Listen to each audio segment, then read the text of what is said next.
আমি ওই রানীসাগর থেকে গাড়ি নিয়ে খড়গপুর যেতেছিলাম। হঠাৎ ওই কোলাঘাটের কাছে কালী মন্দিরের পাশে ওইখানে দাঁড়িয়ে আমি মানে পেচ্ছাপ করবো বলে গাড়ি দাঁড়িয়েছিলাম। গাড়ি দাঁড় করেছি, জাস্ট পেচ্ছাপ করতেছি।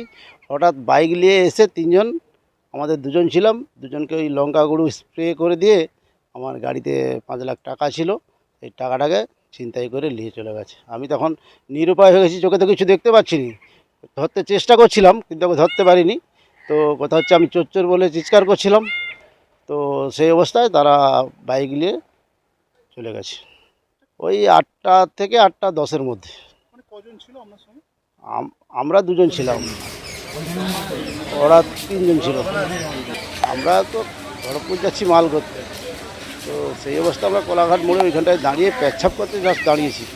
হঠাৎ করে ওরা এসে আমাদের চোখে এরকম আমাকে দু চোখে স্প্রে দিয়ে, আর আমার সঙ্গে ছেলে ছিল, ওকে একদম লঙ্কা গুঁড়ির প্যাকেট থেকে দু চোখে লঙ্কা গুঁড়ি দিয়ে দুজনকেই মোটামুটি একদম অন্ধকার করেছে, কিছু দেখা যায়নি। সেই অবস্থায় একজন ওই গাড়ির মধ্যে থেকে 5 লাখ টাকা ছিল, 5 লাখ টাকা নিয়ে ওরা হয়ে গেছে। ব্যবসা কি করেন? আমার আদা রসুন পেঁয়াজের ব্যবসা। আপনার নাম? আমার নাম নিবারণ পাল, আপনার বাড়ি? বাড়ি কুমড়াড়া, রানীসাগর।